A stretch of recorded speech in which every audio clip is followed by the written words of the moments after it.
We have updated letter templates in Genesis Now.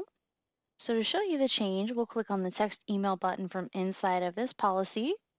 And here I have a template that I have set up previously under my user profile.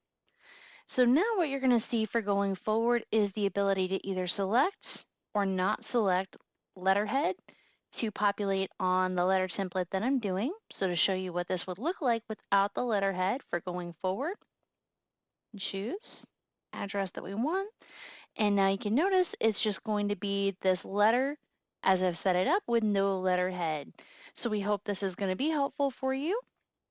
And as always, if you have any questions, feel free to reach out to us either via chat or as you can see the help icon on your left-hand vertical toolbar. If you're clicking on that, you will see these ways to contact us as well.